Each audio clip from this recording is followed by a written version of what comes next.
another game, another goal for Harry Kane, of course. Yeah, he's breaking all the records, and I think Harry Kane going to Bayern Munich seems a little bit illegal because it's just so good, and they're already so good anyway. But yeah, he's a fantastic finisher, and he's getting tons of opportunities. And this is what you see from Harry Kane when he plays for one of the most dominant sides in world football. Yeah. So it doesn't surprise me. His confidence is growing. He's understanding his teammates, and he's got one hell of a supply line around him. But, It's 18-12. So what I want people to stop now is... Right now. If he scores again the next game, people are going to say... It's 19-13. Yeah, and they said, nobody has never done... Okay, we know that. But we can't have it every weekend saying, like, it's another record. It's not really... It is a record, but it's not. Let's see where he gets halfway through the season and where Lewandowski was and Gerd Müller at half of their best season.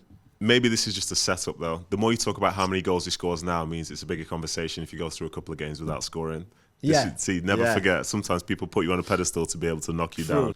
On Saturday, Nedum, we also saw some Frankfurt ultras creating a bit of chaos before the game against Stuttgart. I just didn't think that this kind of stuff still happened, But why did you not think that? So it's in your own stadium. The police is there for a reason, right? And yet, all they did was just create troubles and threw flares and fences and... I'm just like, why are you doing this in your own state? Well, you should not do it home or away. You've said it there because you said it's in your own stadium. For lots of fans, the stadium is theirs. It's not for the police. Yeah. It's not necessarily even for the players. This is your space. This is your home. And I would never say do it myself. But the culture of having ultras at stadiums, especially around Europe, is as common as it comes, whether it's for teams like Frankfurt or teams who are far smaller. Like, there is a group of people who live and die by it. Yeah. I think you see it across most leagues. We don't really see it in England anymore. But you see it across lots of other places, and as a consequence, if they feel unhappy about something, they're very quick to let anyone in authority know that that's the case. And in this incident, it was obviously against the police, and it's not great. Yeah. But, the Frankfurt fans have got a reputation. Things, right? Yeah, like football is the main thing, and if it stays that way, then great. And they lost the game. Yes, it's true. Bayer Leverkusen are back at the top of Bundesliga. And Jules, let me guess, they did it thanks to their wing-backs again, didn't they? You guessed well. You're so good at this game. Thank Amazing. You, man. Thank you. Reading is my thing, as you know, Grimaldo and Frimpong have been, not the revelations because they were very good before, but they've been just outstanding this year, and they scored again. One goal each. It's a 3-0 win. The first goal was an own goal. They are just incredible. And the way Xabi Alonso has this team playing with their wing backs, who are proper. Well, they're probably even more wingers than wing backs, really. It's just amazing to see, and they're in the right position. They have that confidence now. So if they take a shot on the edge of the box, they kind of know he's going to go top corner, and so they have also that bit of luck that goes with that confidence. And I think Grimaldo has 7 league goals, which is the top goal scorer for Bayer Leverkusen.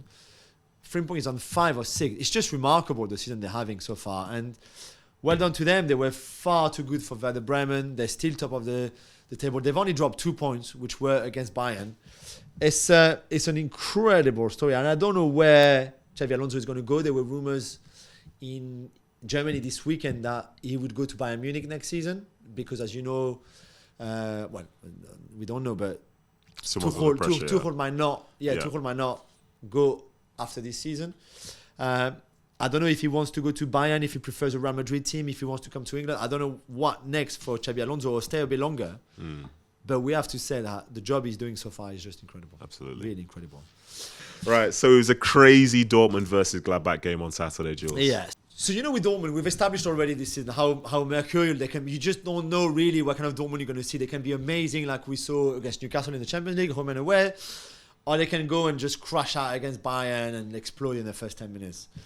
And this game was just one of those that I thought summed up Dortmund so well, because they go 2-0 down after half an hour, 2 goals back-to-back, 28th minute, I think, and 30th. The first one, they're half asleep. The second one is... third phase of a set piece. They're dreadful at defending set piece, and you go, okay, this is one of their days. It's just off. And yet they come back. For as bad as they were defensively in those 2 goals they conceded, they were superb going forward for the next 15 minutes. Scored 3 goals. Jamie Bino-Gitten, the former Manchester City young players, England youth international, was outstanding for one of his rare starts. Fulkrug scored again, and in the end they won 4-2. But like, if I was a Dortmund fan, or if I was like Edin Terzic or anybody at that club, I'd be like, oh my God, I'm not sure I can take this, man. I promise you. No, really. It was such a roller coaster of a game. But they won, and they needed a win. So, let's see. I think they're going to be a lot of fun to watch.